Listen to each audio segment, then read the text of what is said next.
여러분 오늘 이 이야기가 세 가지의 이야기가 있는데 이게 하나의 이야기예요. 그러니까 세 가지 이야기인데 하나의 이야기다. 왜냐하면 같은 장소에서 같은 맥락 가운데 예수님께서 말씀하고 있기 때문입니다.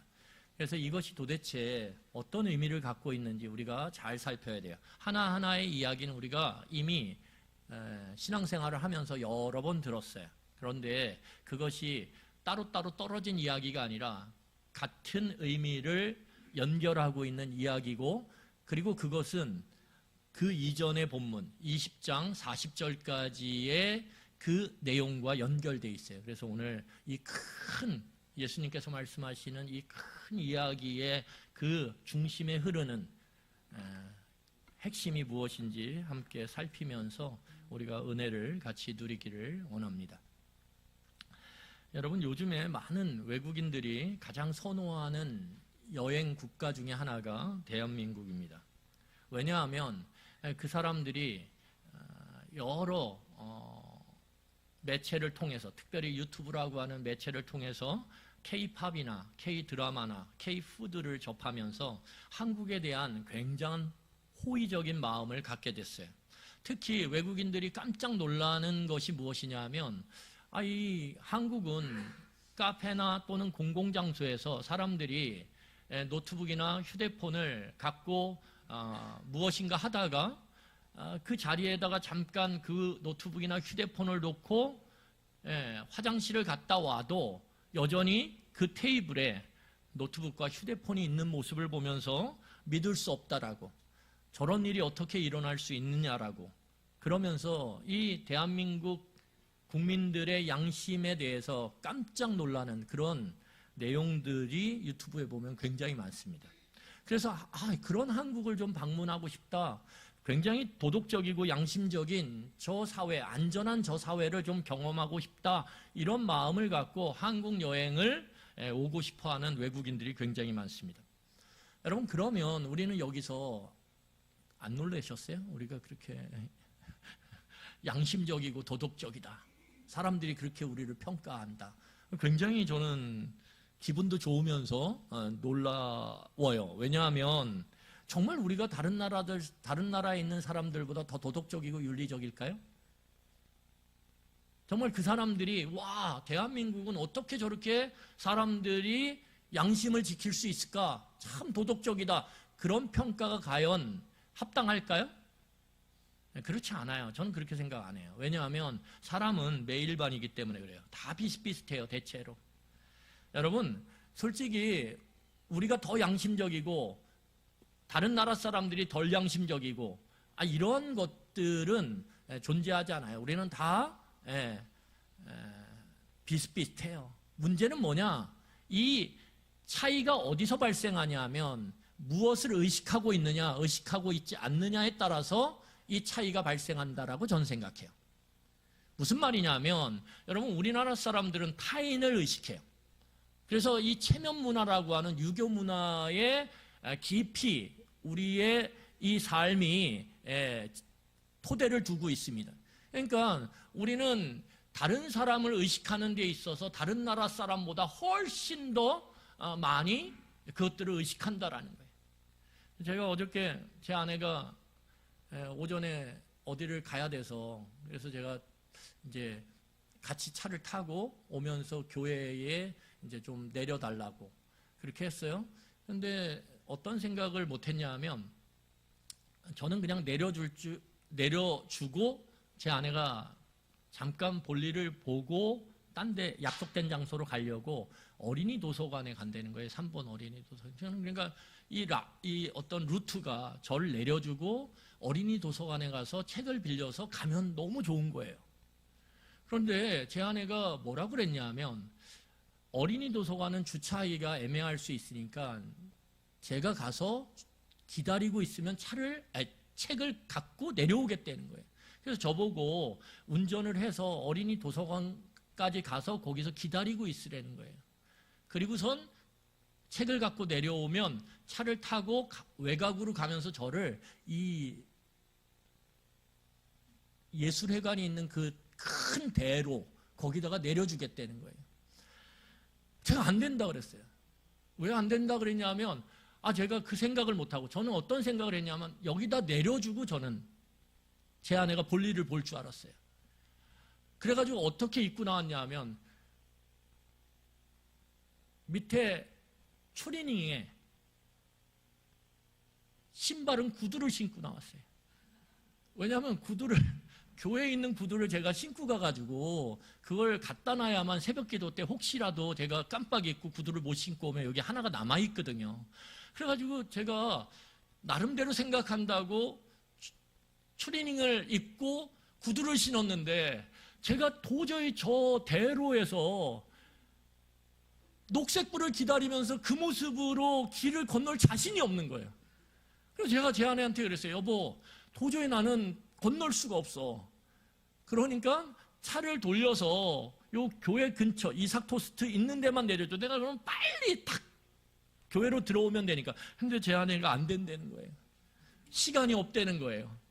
그래가지고 제가 얼마나 난감했는지 막.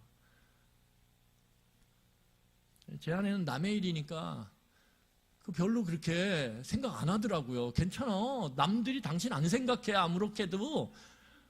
제가 거기에 서 있을 자신이 없는 거예요. 그 모습으로. 그 반대편에서 절 보면서 어떻게 생각하겠어요? 여러분, 그만큼 우리가 타인을 의식해요. 남 일이라고 그렇게 아닌 것처럼 그렇게 하지 마시고. 그러니까 타인을 의식한단 말이에요. 우리나라 사람들이. 거기다가 또 뭐가 있어요? 곳곳에 CCTV가 있어요. 그러니까 CCTV를 의식한단 말이에요. 그러니까 의식하니까 어떻습니까? 그런 차이들이 벌어지는 거예요. 더 양심적이고 더 도덕적이기 때문이 아니라 우리 안에 타인을 의식하는 것과 이 CCTV라고 하는 그 무엇인가를 의식하는 그것이 우리로 하여금 조심하게 만든다라는 거죠. 왜냐하면 잘못하면 큰 탈이 나기 때문에. 여러분, 오늘 성경을 보면 유대교는 두 가지의 큰 세 종교 세력이 있습니다. 하나는 무엇이냐면 바리새파예요. 그리고 하나는 사두개파예요. 그래서 이 양대 종교 세력이 이 유대교를 이끌어가고 있었습니다. 그런데 오늘 성경에 등장하는 사두개파 사람들은 주로 성전을 중심으로 한 대제사장들 그리고 귀족들이 모여서 만든 그러한 유대교 종파예요. 이 사람들은 어떤 종교적 교리를 갖고 있냐면 눈에 보이는 것만 믿는다. 눈에 보이지 않는 건 인정하지 않는다. 믿지 않는다라고 하는 그러한 교리를 갖고 그들의 살아가는 삶을 계획하고 바라봤단 말이에요. 그러니까 이들은 어떤 세계관을 갖고 있냐면 눈에 보이고 만져지는 것만 진짜야. 눈에 보이지 않는 것들은 없어. 거부해. 여러분, 그래서 이 사두개파 사람들은 천사를 믿지 않아요. 부활을 믿지 않아요. 영을 믿지 않아요. 이러한 그들의 교리가 결국은 그들의 세계관을 만드는 거예요. 그러다 보니까 이 사람들은 뭐가 중요하냐면 지금 여기서 살아가는 게 중요한 거예요. 현실이 중요한 거예요. 그래서 눈에 보이는 삶에 초점을 맞추고 이 사람들은 살아갔습니다. 그러다 보니까 이 세상 가운데서 내가 살아있는 동안에 더 많은 힘을 갖고 더 많은 권력을 갖고 더 풍요롭게 살아가는 것이 인생의 목적이 되는 거예요. 여러분, 그러다 보니까 이 사람들은 늘 고민하는 게 뭐냐면 어떻게 하면 더 힘을 가질 수 있을까? 어떻게 하면 더 능력을 가질 수 있을까? 어떻게 하면 더 물질을 가질 수 있을까? 어떻게 하면 더 풍요로워질 수 있을까?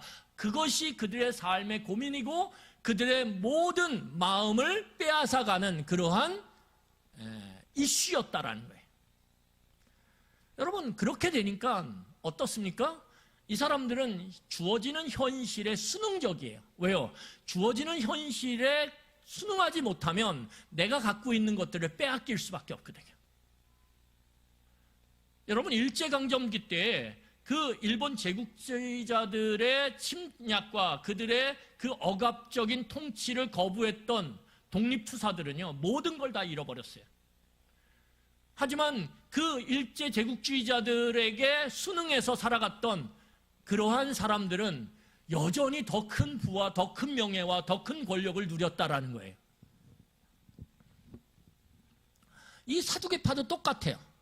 그렇게 현실에 순응하다 보니까 그 당시에 이 이스라엘은 로마 제국의 식민지였거든요. 그러니까 이 사두개파 사람들은 뭐냐 하면 그 로마 제국도 받아들여요. 그리고 그 로마 제국에 순응해서 그들을 우호적으로 관계를 맺고 그 로마 제국의 비호 아래 권력과 힘과 풍요를 누렸다라는 거예요. 그러니까 일반 백성들에게 이 사두개파 사람들은 손가락질 당하는 사람들이었어요. 나라를 팔아먹은 매국노들, 이렇게 손가락질 당했다라는 거예요. 여러분, 이런 사두개파 입장에서 바라보면 이 부활이라고 하는 것을 가르치는 예수님은 눈의 가시와 같은 존재예요. 왜요? 예수님이 부활을 가르치는데, 눈에 보이지 않는 걸 가르치는데 예수님이 뭐예요? 영향력이 있거든요. 그러니까 얼마나 이 사두개파 사람들에게는 불편한 존재인지 몰라요. 자신들의 교리, 자신들의 그 교리를 토대로 해서 현실에 순응해가며 살아가는 삶을 아주 창피하게 만드는, 아주 보잘것없게 만드는 그 사람이 누구냐면 예수님이에요. 속물처럼 만드는 거죠. 그런데 예수님이 아까 말씀드렸듯이 영향력이 있어요. 그러다 보니까 저 예수님이 너무 눈에 가시인 거예요. 그래서 우리가 보지는 않았지만 그 40절까지, 누가복음 20장 40절까지 사두개인들이 예수님에게 질문을 던집니다. 왜요? 예수님을 난처하게 만들기 위해서. 예수님에게 질문을 던지는데 어떤 질문을 던지냐면 이 이스라엘 사회의 결혼 제도 중에 계대 결혼이라는 게 있어요. 이 계대 결혼이라고 하는 제도를 가져다가 이 계대 결혼의 제도 가운데서 결코 벌어지지 않을 그러한 일을 가정을 해서 어떻게 하냐면 질문을 던져요. 그게 무슨 말이냐면, 여러분, 계대 결혼이라는 건 내 형제가 결혼을 했는데 그만 그 형제가 어떻게 됐어요? 죽었어요. 자식이 없이. 그러면 그 형제의 이 가문을 이어줘야 되기 때문에 어떻게 하냐면 그 형제의 다른 형제가 그 죽은 형제의 아내와 결혼을 해서 자식을 낳아서 그 죽은 형제의 가문을 이어주는 것입니다. 이게 계대 결혼인데, 여기다가 어떤 가정을 하냐면, 예수님 7명의 형제가 있어요. 그런데 그 7명의 형제 중에 첫째가 결혼을 했어요. 한 여인과. 그런데 그만 그 첫째가 죽었어요. 자식이 없이. 그랬더니 이 계대 결혼 제도에 의해서 둘째가 그 형수와 다시 결혼을 했어요. 그런데 둘째도 자식이 없이 죽었어요. 차례. 그래서 마지막 7째가 어떻게 됐어요? 결혼을 했는데 7째도 자식이 없이 죽었어요. 그리고 나서 이 여인이 죽었어요. 그러면 이게 그 사람들이 일어나지 않을 법한 이야기를 가져다가 이 계대 결혼에 삽입을 해서 어떻게 하는 거예요? 예수님에게 질문을 던지는 거예요. 그러면 예수님이 그렇게 주장하는 부활이 있다 그러는데, 그러면 부활 때 과연 그러면 이 여인은 누구의 아내가 됩니까? 도대체 누가 이 여인의 남편입니까? 이렇게 질문을 던진 거예요. 첫째입니까? 둘째입니까? 셋째입니까? 넷째입니까? 다섯째입니까? 여섯째입니까? 일곱째입니까? 질문을 던졌어요. 굉장히 난처한 질문이죠. 이런 일은 벌어지지 않아요. 그런데 예수님을 사람들 앞에서 창피하게 만들기 위해서, 예수님이 말씀하셨던 눈에 보이지 않는 그 부활이라는 것이 실체가 없는 것임을 드러내기 위해서 그렇게 어렵고 난처한 질문을 던진 거예요. 그랬더니 예수님이 2가지로 대답을 해요. 첫 번째는 뭐냐면, 이 세상에서 맺은 관계 방식은 부활 때까지 이어지지 않는다. 그럼 뭐예요? 이 세상에서 살아있는 동안에 맺었던 관계 방식과 부활 이후의 관계 방식은 어떻다? 다르다 이거예요. 다르다. 연결되지 않는다라는 거예요. 그렇기 때문에 상관없다. 2번째는 뭐냐면, 2번째는 하나님께서 수백 년 전에 모세를 미디안 광야에서 만나셨어요. 미디안 광야에서 모세를 만나신 하나님께서 떨기나무가지 가운데서 모세를 이제 애굽의 속박 가운데 있는 이스라엘 백성을 구원할 그러한 구원자로 보내기 위해서 하나님께서 뭐라고 모세에게 자기를 소개하냐면 나는 아브라함과 이삭과 야곱의 하나님이다 이렇게 소개를 했다라는 거예요. 여러분 우리가 다 아시죠?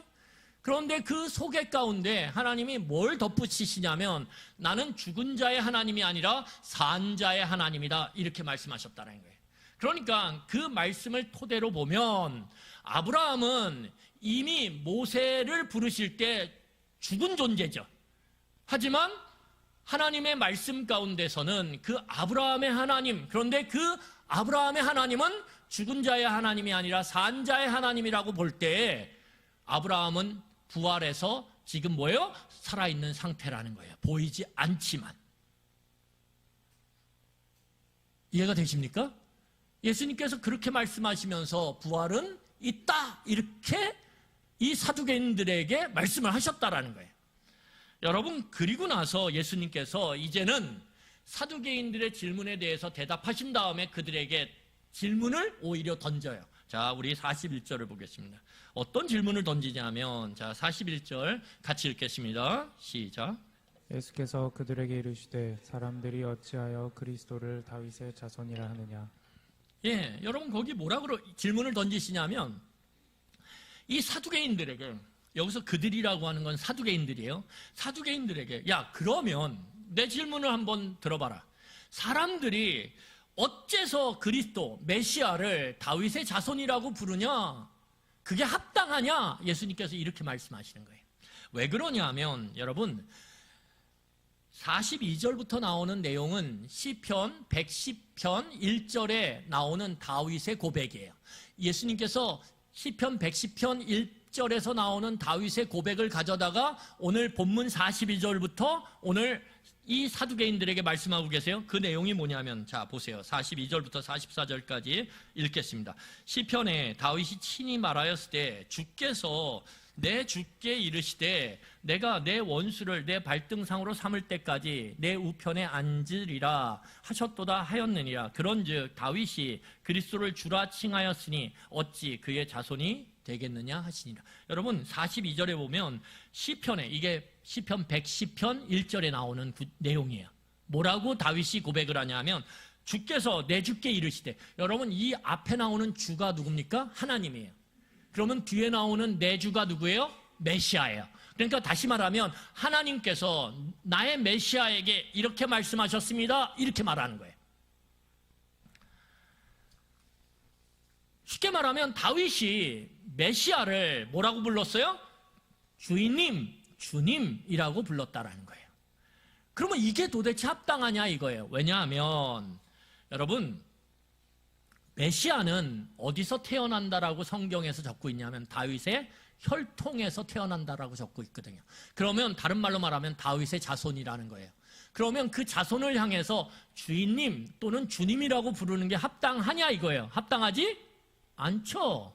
자녀인데 만약에 제 아들한테 제가 오늘서부터 아유 주인님 이러면 제 아들이 정말 몸둘 바를 모를 거예요. 오늘 그 말을 하는 거예요. 그러면 우리는 여기서 두 가지의 가능성을 생각하게 돼요. 무슨 가능성이냐면 다윗이 메시아를 주님이라고 불렀는데 그러면 어떤 가능성이 있냐? 이 메시아가 다윗의 자손이 아닐 가능성. 그렇죠? 다윗의 자손이 아니어야만 주님이라고 부르는 것이 합당하단 말이에요.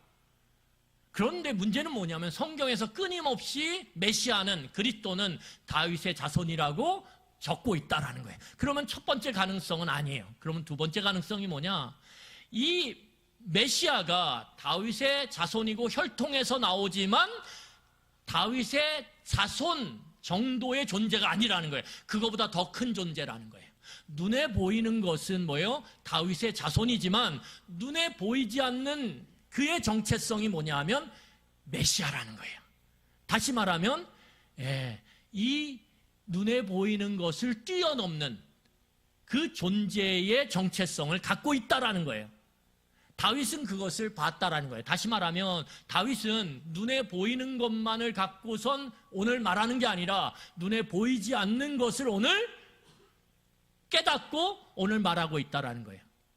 여러분, 이 말이 왜 중요하냐면 다윗은 보이지 않는 것과 보이는 세상이 있음을 그는 믿었고 그렇게 바라봤고, 그래서 오늘 자신의 혈통으로부터 나오는 이 메시아를 오늘 주님이라고 불렀다라는 거예요.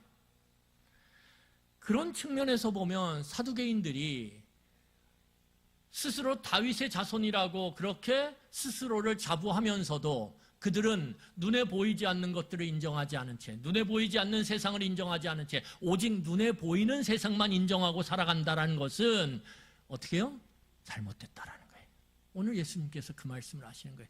눈에 보이는 것만을 바라보며 그래서 현실의 풍요와 복을 위해서 온전히 모든 것을 바치며 살아가고, 그래서 모든 것들을 기꺼이 순응하면서 살아가는 것, 이게 불법이든 이게 거짓이든 상관없이 이 세상에서 내가 잘 살면 된다라고 하는 그 오로지 눈에 보이는 것만을 목표로 삼아서 그 불법과 죄악을 그대로 받아들이고 거기서 뒹굴면서 살아가는 삶, 그것이 옳으냐 이거예요. 옳으냐.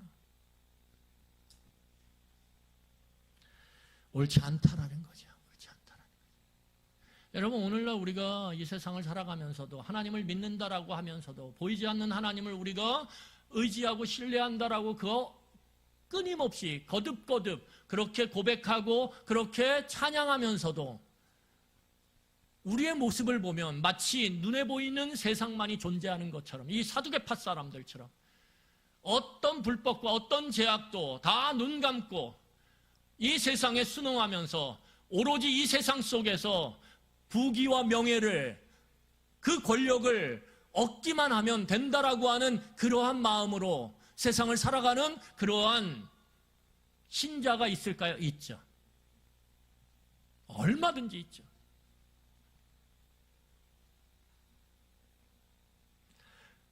여러분, 오늘 그런데 예수님은 여기에서 멈추지 않아요. 놀랍게도 예수님은 모든 백성이 듣고 있는 가운데 제자들에게 오늘 한 가지 말씀을 더 덧붙이고 계세요.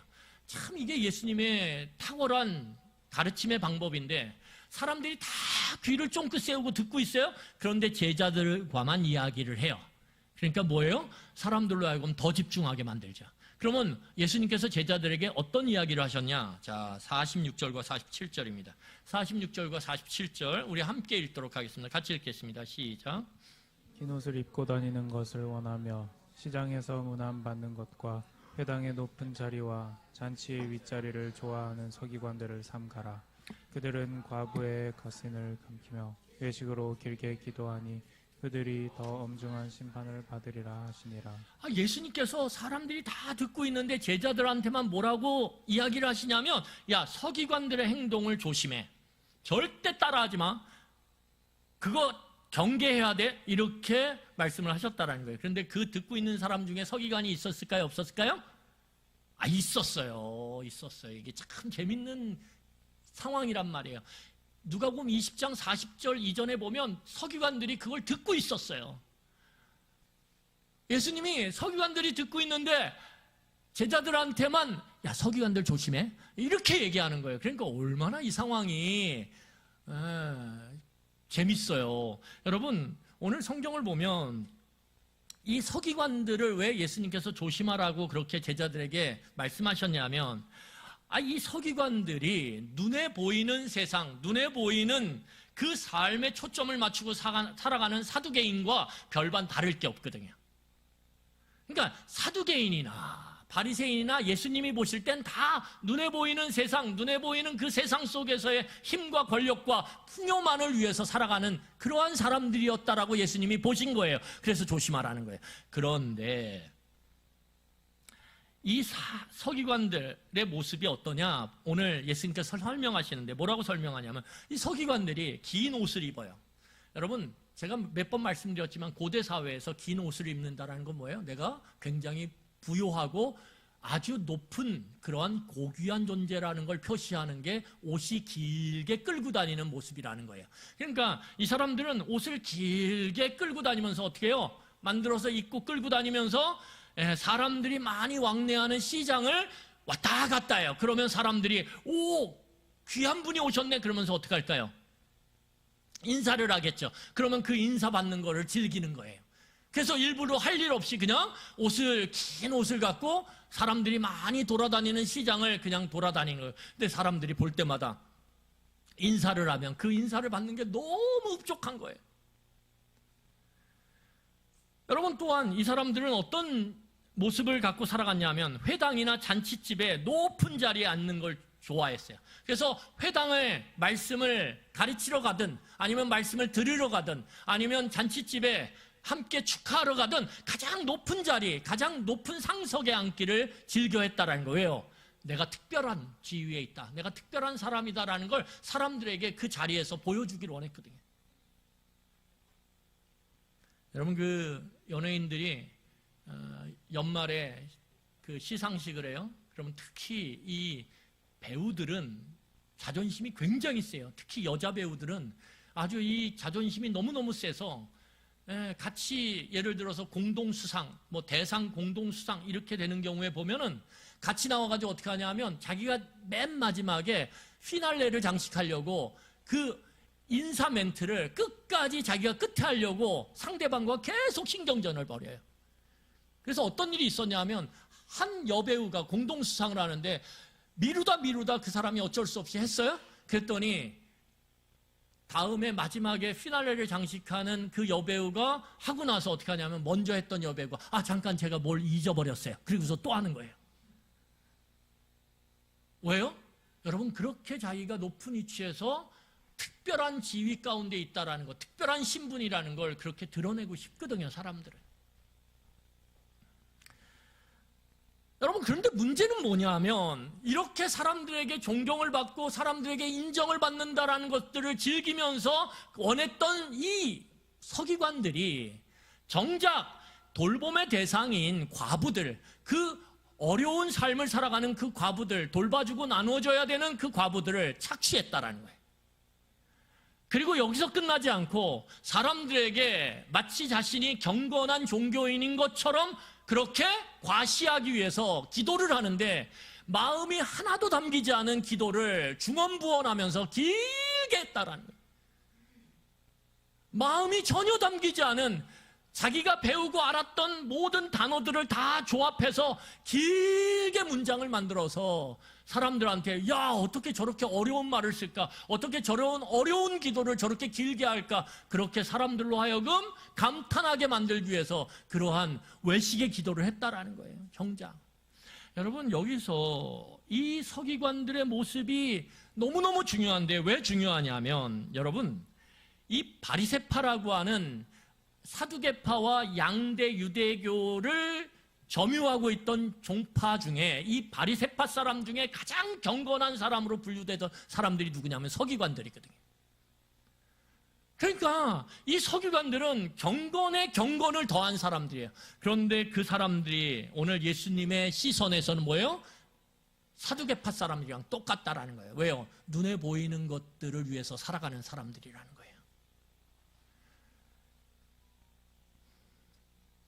그런데 예수님께서 여기다가 뭐라고 말씀하시냐면 그 서기관들이 더 악하다. 누구보다? 사두개파 사람보다. 여러분, 이 말이 중요해요. 왜 중요하냐면 자, 누가복음 20장 39절 보세요. 누가복음 29장 30절 보세요. 우리 같이 읽겠습니다. 시작. 서기관 중 어떤 이들이 말하되 선생님 잘 말씀하였나이다 하니.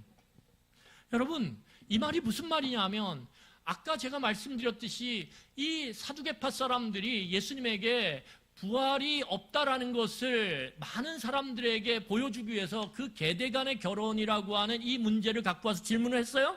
그런데 예수님이 아까 두 가지로 대답을 하셨어요. 그랬더니 이 사두개파 사람들이 더 이상 예수님에게 질문을 못할 정도로 꿀먹은 벙어리가 됐어요. 왜요? 예수님의 말씀이 맞거든요. 성경에 그대로 기록되어 있거든요. 그러니까 어떻게 되냐면 그것을 함께 듣고 있던 서기관들이 예수님에게 뭐라고 말했냐면 지금 우리가 읽었던 누가복음 20장 39절의 말씀을 한 거예요.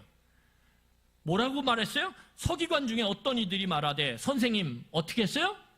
잘 말씀하셨어요. 야, 선생님 참 탁월하십니다. 놀라우십니다. 어떻게 그 사두개파 사람들의 그 교리가 잘못됐다라는 것을, 부활을 인정하지 않는 그들이 어리석다라는 걸 어떻게 그렇게 확실하게 그렇게 증명할 수가 있습니까? 너무너무 뛰어나세요. 이렇게 서기관들이 예수님을 칭찬한 거예요. 여러분, 그러면 무슨 말이에요? 이 바리새파 사람들은 눈에 보이는 세상뿐만 아니라 눈에 보이지 않는 세상을 인정하고 믿고 살아갔던 사람이거든요. 그러니까 사두개파 사람들과 바리새파 사람들은 늘 싸울 수밖에 없었던 거예요. 왜요? 바리새파 사람들의 입장에서 볼 때, 서기관들의 입장에서 볼 때는 이 눈에 보이는 세상만을 인정하고 살아가는 저 사두개파 사람들이 너무 무지하고 정말 어리석은 사람들이거든요. 눈에 보이지 않는 세상이 있고 눈에 보이지 않는 하나님이 계신데 그걸 인정하지 않아? 이런 어리석은 자들, 이렇게 스스로 여기면서 살아왔거든요. 그런데 여러분, 정작 현실은 뭐예요? 이 사두개인들이 머리로는 보이는 세상과 보이지 않는 세상을 믿고 인정한다라고 하면서도 실제 삶은 눈에 보이는 삶만을 위해서 살았다라는 거예요. 여러분, 이게 우리가 당할 수 있는 위험이에요. 그래서 우리는 바리새인처럼 살아갈 수 있어요. 목사가 참 위험한 자리예요. 왜요? 저는 보이는 세상뿐만 아니라 보이지 않는 세상이 있다라고 믿고 있거든요. 보이지 않는 부활이 반드시 있다라고 믿고 살아가고 있거든요. 그런데 실제 나의 삶은, 저의 삶은 마치 눈에 보이는 세상이 다인 것처럼 살아가는 이 사두개파 사람들과 별반 다르지 않게 살아갈 수 있다는 거예요.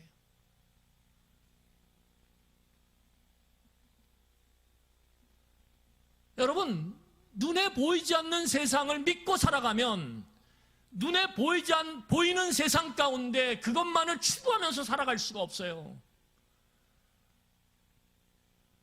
그런데 오늘날 많은 그리스도인들이 이 바리새파의 서기관들처럼 그렇게 살아가고 있다는 거예요. 암과 삶이 전혀 다른, 보이지 않는 하나님, 보이지 않는 부활, 보이지 않는 그 세상이 있음을 믿음에도 불구하고 마치 눈에 보이는 세상이 다인 것처럼 세상 사람들과 똑같이 그 물질에 매이고 그 권력에 매이고 지위에 매이고 지식에 매이고 학력에 매이고, 그것을 나뿐만 아니라 우리 엄마 아빠가 교회 다닌다는 걸, 하나님 믿는다는 걸 알매도 불구하고 우리 자녀들에게 그걸 강요해요. 눈에 보이는 세상에서 높아져야 된다, 많은 것들을 누려야 된다, 소유해야 된다.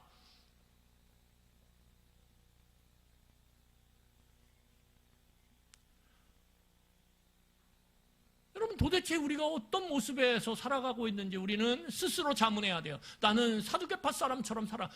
여러분, 사두개파처럼 살아가는 게 오히려 예수님의 말씀 가운데 뭐예요? 그래도 낫다라는 거예요. 왜요? 이 이중적인 바리새인들, 외식하는 바리새인, 겉과 속이 다른 이 바리새인들처럼 살아가는 게 더 악하다, 오늘 말씀하고 계신 거예요. 더 악하다. 그래서 오늘 그렇게 말씀하시는 거예요. 47절에 다시 보세요. 그들은 가부의 가산을 삼키며 외식으로 길게 기도하니 그들이 더 엄중한 심판을 받으리라. 여러분, 이때 예수님께서 한 모델을 제시하세요. 어떻게 신앙생활해야 되는지 오늘 한 모델을 제시하시는데, 그 모델이 누굽니까? 가난한 과부예요. 이 과부처럼 신앙생활 하라는 거예요. 사두개파나 바리새파 사람들처럼 신앙생활하지 말고 오늘 21장 1절로 3절 같이 읽도록 하겠습니다. 그리고 말씀을 마무리하겠습니다. 우리 누가복음 21장 1절로 3절입니다. 같이 읽겠습니다. 예수께서 눈을 들어 부자들이 헌금함에 헌금 넣는 것을 보시고 또 어떤 가난한 과부가 2렙돈 넣는 것을 보시고 이르시되 내가 참으로 너희에게 말하노니 이 가난한 과부가 다른 모든 사람보다 많이 넣었도다. 예수님께서 지금 이제 눈을 들어가지고 어떻게 해요? 성전에 올라가서 그 성전 헌금함에 헌금을 넣는 사람들을 보세요. 그런데 예수님이 보신 사람들이 누구냐? 부자들이에요. 멋진 옷을 입고 그 옷을 질질 끌면서 그 성전 앞에 있는 헌금함에다가 헌금을 하는데, 그걸 예수님이 보셨어요. 그리고 이어서 헌금을 하는 가난한 과부의 모습도 보셨어요. 그런데 놀라운 것은 예수님께서 보시고 예수님께서 우리의 모습을 보세요, 안 보세요? 보세요. 보시고 평가를 하세요. 어떻게 평가하냐면 오늘 예수님의 평가가 놀라운 사실은 무엇이에요? 이 가난한 과부의 헌금이 그 전에 그 부자들이 드렸던, 다른 사람이 드렸던 헌금보다 더 많다라는 거예요. 여러분, 이것은 엄청 놀라운 평가예요. 왜 놀랍냐면 이 평가가 상식적으로 맞지 않거든요. 왜냐하면 이 가난한 과부가 드렸던 헌금은 2렙돈이에요. 여러분, 렙돈이라는 건 뭐냐면 이 이스라엘 사회 내에서 화폐 단위 중에 가장 작은 화폐 단위, 지금으로 말하면 10원짜리 우리, 또는 5원짜리, 예전으로 말하면 1원짜리예요. 1원짜리. 그러니까 쉽게 말하면 이 과부는 10원짜리 2개를 드린 거예요. 그런데 그 10원짜리 2개 드린 과부의 그 헌금이 예수님의 입장에서 평가하실 때는 가장 많이 드렸다는 거예요. 여러분, 말이 안 되지 않습니까? 어떻게 이 납득할 수 없는 평가를 우리가 받아들이죠?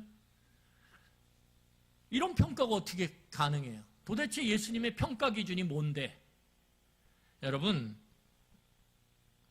오늘 예수님께서 평가하시는 기준은 눈에 보이는 세상의 기준과는 다르다라는 거예요. 이 눈에 보이는 세상 가운데에 통용되는 평가 기준과는 다르다라는 거예요. 우리는 계속 지금 눈에 보이는 세상 가운데 살고 있는, 그것을 모든 것에 중심에 놓고 살고 있는 사두개파 사람들과 바리새파 사람들을 봤어요.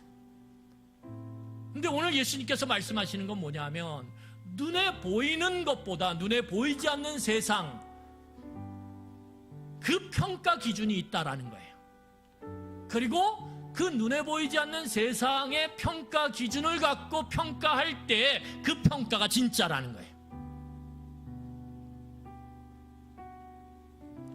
여러분, 오늘 이 가난한 과부에 대해서 더 이상 내용은 나오지 않아요. 그런데 이 맥락 가운데서 보면 이 과부는 눈에 보이는 세상 가운데서는 가장 적은 헌금을 했어요. 2렙돈, 10원짜리 2개. 그런데 눈에 보이지 않는 것을 보시고 아시는 예수님께서 바라보실 땐 이게 가장 큰 헌금이었다라는 거예요. 하나님께 가장 큰 헌신을 드렸다라는 거예요. 하나님께 가장 큰 것들을 드렸다라고 오늘 평가하고 계신 거예요. 왜요? 부자의 그 눈에 보이지 않는 마음과 이 가난한 과부의 눈에 보이지 않는 마음을 예수님이 보셨거든요. 그런데 누가 하나님을 향해서 하나님을 의식하며 하나님의 은혜와 긍휼을 구하는 그 진심의 마음, 그 마음을 갖고 하나님께 나왔어요? 과부가.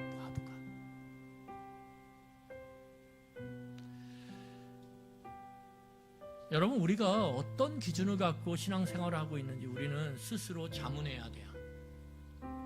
내가 하나님을 믿고 교회 다닌다고 하면서 사두개파 사람들처럼 오로지 눈에 보이는 것만을 위해서 살아가는 삶으로 살아가고 있지 않은지.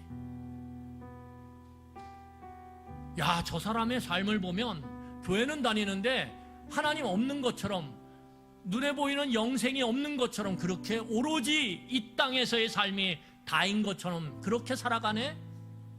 우리가 그렇게 평가받고 있는지, 아니면 야, 저 사람은 참 바리새파 사람들처럼 눈에 보이는 세상과 눈에 보이지 않는 세상을 그렇게도 유창하게 그 삶을 자랑하고 그것을 믿는다라고 그렇게 말하면서도 실제 삶은 사두개파 사람들이랑 별반 다른 게 없어. 눈에 보이는 삶이 다인 것처럼 그렇게 살아가. 그런데 두려움에 우리는 떨어야 돼요. 왜요? 그런 삶에 살아갈 가능성이 우리가 많거든요. 그런데 오늘 예수님이 뭐라 그러세요? 그 죄가 더 크다. 여러분, 우리는 오늘 눈에 보이지 않는 그것, 그 마음, 그 생각, 그것을 하나님께서 보신다라고 하는 것을 기억하셔야 돼요. 그리고 하나님은 그것을 평가하신다. 여러분, 우리의 형편이 어렵고 힘들면 우리의 나눔이, 약자를 향한 우리의 돌봄이 정말 세상적 기준에서는 별 볼 일 없는 걸 수도 있어요. 그냥 내 주머니에 있는 과자 하나 같이 나누는 걸 수도 있어요. 내 주머니에 있는 1,000원짜리 몇 장 나누는 걸 수도 있어요. 세상적 기준에서 보면, 눈에 보이는 기준에서 보면 하찮죠. 하지만 그 마음이 정말 하나님의 은혜를 구하고 그 사람을 향한 긍휼의 마음을 갖고 그렇게 나눌 때, 이거밖에 없어서 너무너무 안타까운데, 하지만 함께 나눔으로 하나님 저 사람에게 은혜를 베푸시기 원합니다 라고 하는 그 마음을 갖고 나눌 때 하나님은 그것을 크게 보신다라는 거예요. 여러분, 우리가 잃어버리고 사는 이 기준, 눈에 보이지 않는 그 마음, 눈에 보이지 않는 그 세상, 그것을 우리가 다시 회복하기를 원합니다. 그리고 우리의 신앙생활이 정말 마음으로 하나님과 소통되어지고 연결되어지는 신앙생활을 했으면 좋겠어요. 체면으로 신앙생활하는 게 아니라, 눈에 보이는 것들을 의식해서 신앙생활하는 게 아니라, 눈에 보이지 않는 하나님이 내 마음과 내 생각을 다 아신다, 이것을 의식하고 하나님 앞에서 가능한 대로 정직한 모습으로 신앙생활을 했으면 좋겠어요. 안 되면 안 되는 대로 하나님께 은혜를 구하고, 되면 되는 대로 하나님께 감사하고 하나님을 찬양하면서 신앙생활을 했으면 좋겠어요. 우리의 마음을 속이지 않았으면 좋겠어요. 하나님이 우리의 마음 가운데 의식되어지고 그 하나님을 우리가 생각하며 신앙생활을 했으면 좋겠어요. 그러면 가난한 과부의 모습일지라도 하나님은 놀랍다, 귀하다, 내가 너로 인해서 기쁘다, 하나님 그렇게 말씀하신다라는 거예요. 여러분, 이 하나님의 마음을 오늘 우리가 받아들이고 그것을 우리의 삶에 의식하며 살아가는 그러한 삶이 되기를 간절히 축원합니다. 여러분, 이 시간에 우리 같이 기도하겠습니다. 말씀을 기억하면서 우리 같이 기도하겠습니다. 기도하시겠습니다.